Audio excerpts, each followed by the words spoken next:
오늘 본문에도 지금 예루살렘에서 온 일부 종교 지도자들이 손을 씻지 않고 음식을 먹는 예수님의 제자들에게 장로들의 전통을 어겨서 부정하게 되었다고 하면서 문제를 제기하는 내용이 기록이 되어 있습니다.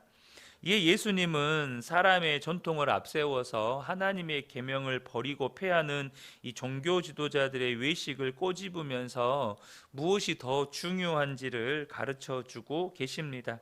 특별히 장로들의 전통이 어떻게 하나님의 계명을 폐하고 있는지 이 고르반이라고 하는 것을 예로 들어서 말씀을 해주고 계십니다. 우리가 처음부터 좀 살펴보면요, 먼저 그들은 이제 아마도 예루살렘으로부터 예수님을 감시하기 위해서 파견을 받은 몇몇 종교 지도자들이 이제 예수님의 제자들이 손을 씻지 않고 음식을 먹는 것을 발견하고 이 장로들의 전통을 어겼다면서 예수님께 따지고 묻는 것이죠.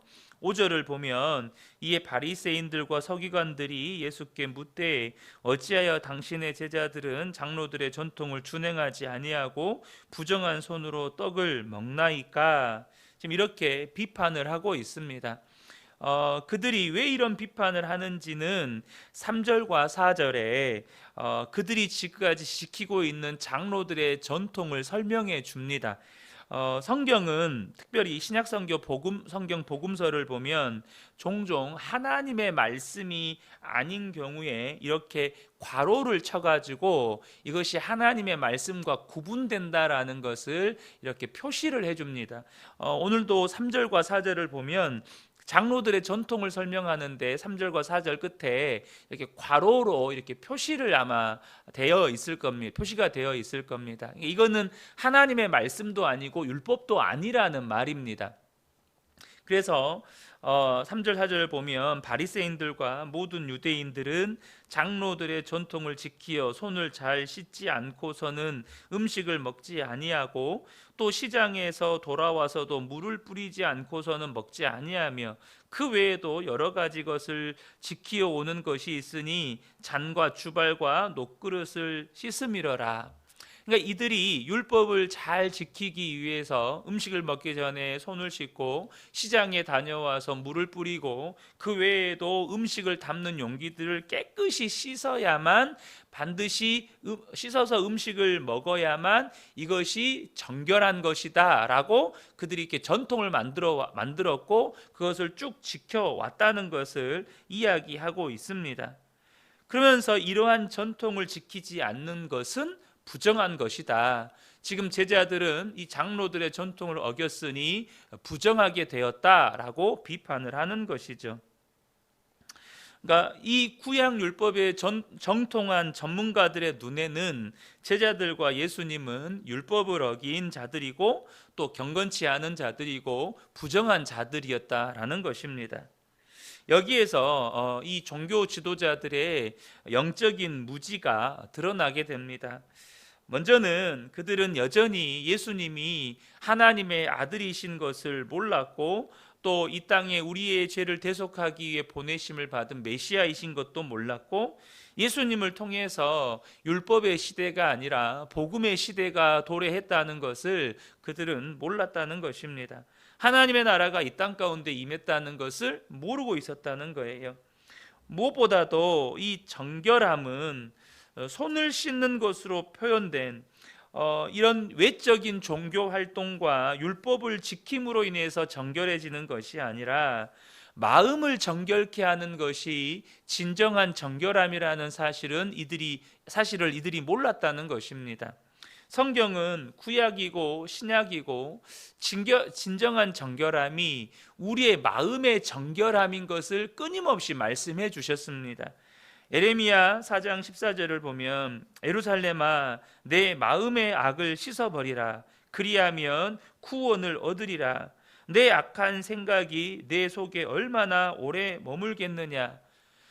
마음의 악을 씻어야 구원을 받는다고 분명하게 말씀하고 계십니다. 히브리서 10장 22절에 보면 우리가 마음의 뿌림을 받아 악한 양심으로부터 벗어나고 몸은 맑은 물로 씻음을 받았으니 참 마음과 온전한 마음으로 하나님께 나아가자. 몸은 깨끗한 물로 씻는다는 거예요. 그러나 우리의 마음이, 온전한 마음, 참 마음을 가지고 있어야 하나님께 나아갈 수 있다라는 것입니다. 그래서 주님도 우리의 마음을 원하시고, 우리가 예수님을 믿으면 그 예수님은 우리의 마음에 임하시는 것입니다. 저와 여러분이 꼭 기억하셨으면 좋겠습니다. 외적인 종교 행위나 의식이 아니라 하나님 앞에서 우리의 마음을 거룩하고 정결하게 갖고 가는 그런 복된 분들이 되시기를 축복합니다. 마음이 정결한 사람이 하나님 앞에서 거룩하고 정결한 사람입니다. 마음이 정결해져야 우리의 삶이 바뀌는 것입니다. 당시 유대 종교 지도자들은 율법의 문자, 조문을 있는 그대로 지키려고 노력했고, 그것도 부족해서 조상들의 유전까지 만들어서 지키려고 노력을 했습니다. 그러니까 어떻게 하면 율법을 좀 더 잘 지킬 수 있을까? 그러니까 구약의 율법은 모세를 통해서 안식일을 거룩히 지켜라 이렇게 말씀을 해 놓으셨어요. 그러면 어떻게 지키는 것이 안식일을 거룩히 지키는 것일까? 분명히 안식일에 노동하지 말라고 했는데 도대체 그러면 노동을 어디까지 하는 게 노동을 안 하는 것일까? 그래서 그들은 안식일 날은 800m 이상은 걷지 않는 것이 노동을 하지 않는 것이다, 이렇게 만들어 놓는 거예요. 어떻게 하는 게 정결하게 한 거냐? 반드시 음식을 먹기 전에 손을 깨끗이 씻어야 되고, 시장에 갔다 오면 반드시 물을 뿌려야 되고, 또 음식 담는 용기는 반드시 이런 더러운 것이 묻지 않도록 깨끗이 씻고 먹어야 정결한 거다, 이렇게 정해 놓은 거예요. 물론 우리가요, 그들의 노력, 하나님의 말씀을 온전히 지키려고 했던 그들의 노력을 폄하해서는 안 되죠. 애초에 그렇게 율법이 주어졌을 때 이 율법을 온전히 지키고자 했던 그들의 첫 마음과 또 그들이 그렇게 지키려고 했던 노력들에 대해서 폄하하거나 무시해서는 안 될 것입니다. 그러나 그들이 놓쳤던 게 하나가 있습니다. 그게 뭐냐면 율법을 주신 하나님의 취지, 율법을 주신 하나님의 의도와 마음의 귀를 기울이지 못했다는 것입니다. 그래서 이사야 선지자의 말대로 입술로는 하나님을 공경하지만 사람의 계명으로 교훈을 삼아서 가르친다는 거예요. 그러니까 하나님의 말씀, 율법 그대로를 더 집중해서 가르치는 게 아니라, 하나님의 말씀에 집중해서 가르치는 것이 아니라, 그 율법을 바르게 하려고 자기들 나름대로 정해 놓았던 유전들, 전통을 더 집중적으로 가르쳤다는 겁니다. 이렇게 해야 율법을 제대로 지키는 것이다. 그러니까 안식일은 이렇게 해야 안식일을 제대로 지키는 것이다. 그래서 그들이 6절과 7절을 보면 이르되 이사야가 너희 외식하는 자에 대하여 잘 애언하였도다. 기록하였으되 이 백성이 입술로는 나를 공경하되 마음은 내게서 멀도다. 사람의 계명으로 교훈을 삼아 가르치니 나를 헛되이 경배하는도다. 하나님의 말씀보다 그 하나님의 말씀 율법을 어떻게 하면 잘 지킬 것인가에 대한 그들이 만들어 놓은 교훈을 자손들에게 더 집중적으로 가르치다 보니 무엇을 빼앗겨 버렸어요? 무엇을 잃어버렸습니까? 하나님을 공경하는 마음, 하나님을 사랑하는 마음을 잃어버렸다는 것입니다.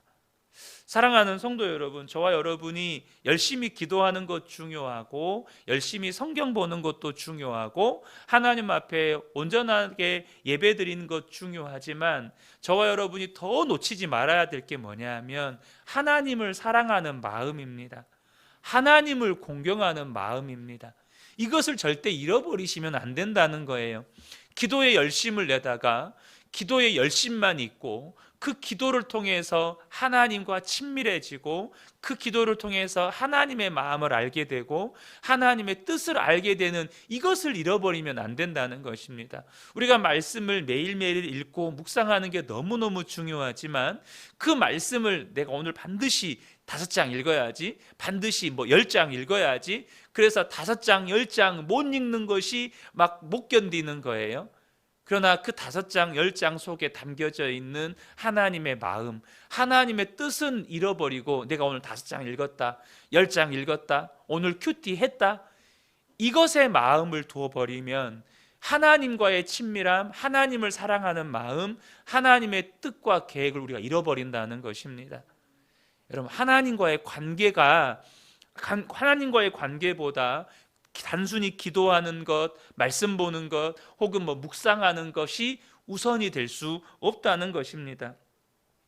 무엇보다도 이 집단지성이라는 말이 있어요. 이 집단지성이라는 말이 무슨 말이냐면 다수의 사람들, 다수의 개체들이 서로 협력하거나 경쟁을 통해서 얻게 된 지적 능력의 결과로 얻어지는 집단 능력. 그러니까 어떤 공동체나 어떤 집단이 서로 협력하기도 하고 서로 경쟁하면서 어떤 지식을 얻어냅니다. 그래서 그 지식으로 얻게 되는 그 집단이 가지게 되는 능력을 말하는 거예요. 그것이 때로는요, 우리에게 전통이나 관습이라는 이름으로 우리에게 주어져요. 그러니까 전통이나 관습이 우리에게 주어지면 그것이 그 집단 안에서 강력한 힘을 발휘합니다. 그런데 문제는 뭐냐 하면 이것이 무조건 옳다, 이것은 진리다라고 여기는 태도예요. 이 집단 지성은 이 전통이나 관습이라는 이름으로만 오지 않고, 예를 들면 정치 집단에서는요, 진보의 가치 혹은 보수의 가치로 그 정치 집단 진영에게 그대로 주어집니다. 그래서 그 진보의 가치 혹은 보수의 가치로 그 집단 안에서 강력한 힘을 발휘하게 되는데, 문제는 뭐냐 하면 이것은 무조건 옳다는 거예요. 이것은 무조건 옳다라고 여기는 것입니다. 다시 말하면 그것에 대한 분별을 하려고 하지 않는다는 거예요. 오늘 본문에 있는 이 종교 지도자들은 그들이 장로들의 유전이라고 하는 전통이 그대로 대물림되어서 내려왔습니다. 대를 이어서 장로들의 전통 유전이 내려왔어요. 그러나 그들은 그것을 분별하지 않았습니다. 이것이 하나님의 말씀에 비추어서 하나님의 뜻이냐 아니냐, 정말로 하나님이 선하시고 기뻐하시는 뜻인지 아닌지를 분별해 보지 않고 우리의 조상들에 의해서 계속해서 내려왔기 때문에 이것은 무조건 옳다, 이것은 진리다, 이것을 어겼기 때문에 예수님과 그의 제자들은 지금 부정한 자들이다라고 이렇게 분별하지 않았다는 거예요. 여러분, 이것은 신앙이 아니라 종교입니다. 이건 신앙이 아니에요. 종교 지도자들은 조상들이 만든 전통과 관습이 말씀에 비추어서 얼마나 정당한지, 얼마나 옳은지, 얼마나 하나님이 기뻐하시고 온전하신 뜻인지 분별하지 않고 무조건 열심히만 하면 되고 또 그것을 가르치기만 하면 된다고 생각했다는 거예요. 여러분, 이것은 신앙이 아닙니다. 이것은 종교라는 거예요. 마찬가지입니다. 우리가 신앙생활을 하면서요, 우리의 선배들이 그렇게 해왔기 때문에, 혹은 내가 오랜 신앙생활 동안 그렇게 해왔기 때문에 이것은 당연하다, 이것은 무조건 옳다라고 한다면 그것은 지금 오늘 본문에 나와 있는 이 예수님과 제자들을 비판하는 이 종교 지도자들과 똑같은 태도로 종교 생활을 하고 있는 것이라는 겁니다. 주님은 분명히 이런 말씀을 하셨어요. 로마서 12장 2절을 보면 너희는 이 세대를 본받지 말고 오직 마음을 새롭게 함으로 변화를 받아 하나님의 선하시고 기뻐하시고 온전하신 뜻이 무엇인지 분별하도록 하라. 하나님의 뜻을 분별하라고 말씀하셨습니다. 앞선 세대가 그렇게 해왔기 때문에 그것은 무조건 옳다, 이것은 오늘 본문의 종교 지도자들이 지금 가지고 있는 종교 생활의 태도라는 거예요. 여러분, 우리는 하나님의 뜻이 무엇인지 늘 분별하셔야 합니다. 앞선 세대가 혹은 이 세대가 그렇게 하고 있기 때문에 이건 무조건 옳다, 그것이 올바른 신앙생활이 아니라는 것입니다. 지금 내가 하고 있는 것이 정말로 하나님이 기뻐하시는 것인지 성경 말씀에 비추어서 늘 분별하면서 우리의 삶을 하나님의 말씀에, 하나님의 뜻에 합당하게 늘 그렇게 변화시켜 가야 한다는 것입니다. 사랑하는 성도 여러분, 저와 여러분의 신앙생활이 참되고 복된 신앙생활이 되시기를 축복합니다. 그것은 앞선 세대가 그러하기 때문에 무조건 그것을 따라가는 것이 아니고, 혹은 이 세대의 대부분의 사람들이 그렇게 하니까 이 세대를 따라가는 것이 아니라 하나님의 말씀을 펴고 또한 성령을 의지하여서 하나님, 이것이 정말로 하나님이 말씀하시는 기뻐하시는 뜻입니까? 정말로 하나님께서 원하시고 바라시는 뜻입니까? 이렇게 분별하는 태도가 정말 중요하다는 것입니다.